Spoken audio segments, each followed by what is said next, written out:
दिव्य ज्योतिष प्रतिष्ठान के सभी दर्शकों को तहे दिल से प्यार भरा नमस्कार। प्रिय दर्शकों, आपको इस चैत्र पक्ष की नवरात्रि के अष्टम दिवस अष्टमी की तहे दिल से बहुत बहुत हार्दिक शुभकामनाएं।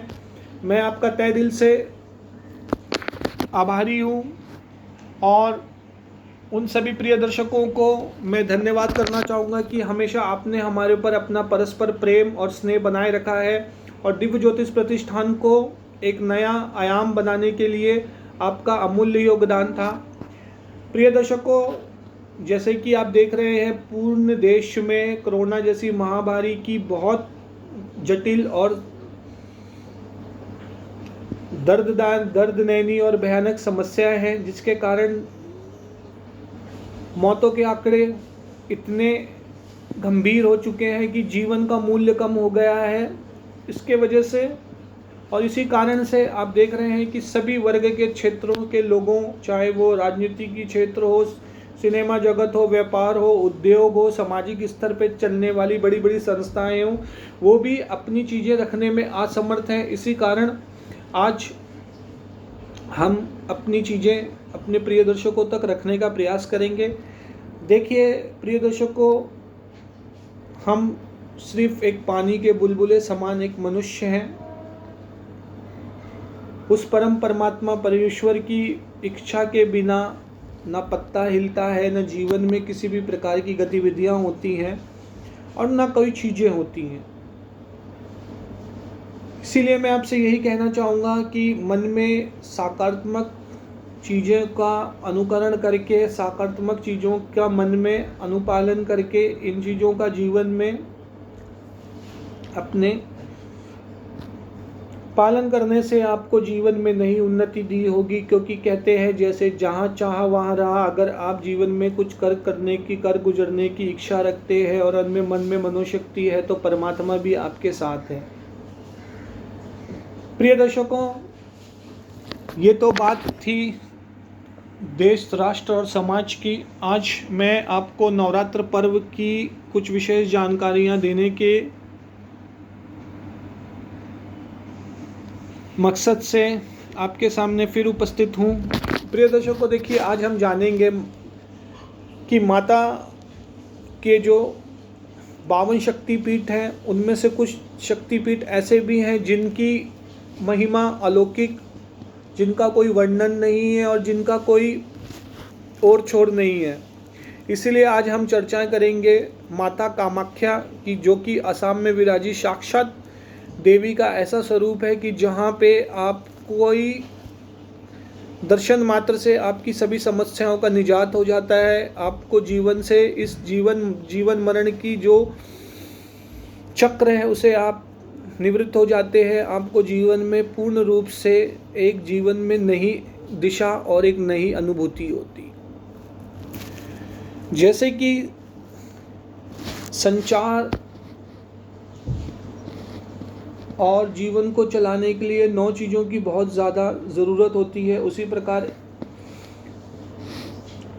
जो कि जगदम्बा माता की चीज़ें हम जानते हैं प्रिय दर्शकों की, उनकी अगर आशीर्वाद आशीष आपके समक्ष हो, अगर माता का आपके ऊपर स्नेह हो, तो आप जीवन में बहुत कुछ चीज़ें कम समय में प्राप्त कर लेते। प्रिय दर्शकों, नवरात्रि के 9 पर्व में आज हम चर्चाएं करेंगे माता के 9 रूप की। सबसे पहले मैं आपको बताना चाहूँगा कि क्या विशेषताएं हैं, किस प्रकार की चीज़ होती है, और निवारण मंत्र से मैं माता जगदम्बा का नाम लेते हुए दिव्य ज्योतिष प्रतिष्ठान के माध्यम से शुरुआत करूंगा। या देवी सर्वभूतस्य लक्ष्मी रूपेण संशिता नमस्तिष्यम नमस्तिष्यम नमस्तिष्यम नमो नमः। जैसे कि आपने बोला है, सभी प्रकार की दुर्गम, नकारात्मक सोच, नकारात्मक चीज़ें, राक्षसों का मत करके माता ने चीज़ों का मर्दन किया है। इसलिए उनका एक रूप का वर्णन भी कहा गया है, महिषासुर मर्दनी। 9 रूपों का वर्णन करते हुए माँ के चरणों में हम फिर एक बार अपने इस लाइव सेशन कार्यक्रम के माध्यम से दिव्य ज्योतिष प्रतिष्ठान की अथक प्रयास रही है कि हमारे सभी दर्शकों को उनकी मनोकामनाएं, मनोइच्छाएं, सभी अभिलाषाएं पूर्ण हो, जिसके वजह से वो जीवन में हर प्रकार की उन्नति करें। और माता की जो 9 रूप हैं, आज उनका जो 8वां रूप है वो है महागौरी। प्रथमम शैलपुत्री चा, द्वितीय ब्रह्मचारिणी, तृतीय चंद्रघंटा चा, चतुर्कुशमांडा चा, पंचम स्कंदमाते चा, सप्तम सिद्धदात्री, सप्तम कालरात्रि चा, अष्टम महागौरी। तो ये रूप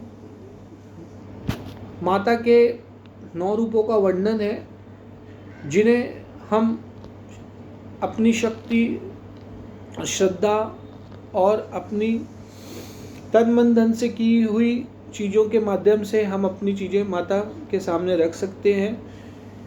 क्योंकि देखिए, शास्त्रों में भी बोला गया है और चीज़ें भी ऐसी हैं कि हम तो मात्र बालक हैं और पालने वाली माता है। जिस प्रकार एक माँ बच्चे का लालन पालन करके उसे जीवन में सभी प्रकार की चीज़ों का अनुभव कराती है, उसी प्रकार जगत जननी माता जगदम्बे, जिनके अनेक रूप हैं, कहीं उन्हें कामाख्या कहा है, कहीं उन्हें माँ काली कहा है, कहाँ भद्रकाली, कहीं महागौरी, कहाँ महालक्ष्मी, कहाँ महासिद्धधात्री।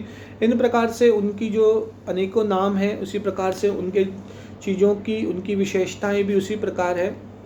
प्रिय दर्शकों, ये चर्चाएं हमने अब तक रखने का प्रयास किया।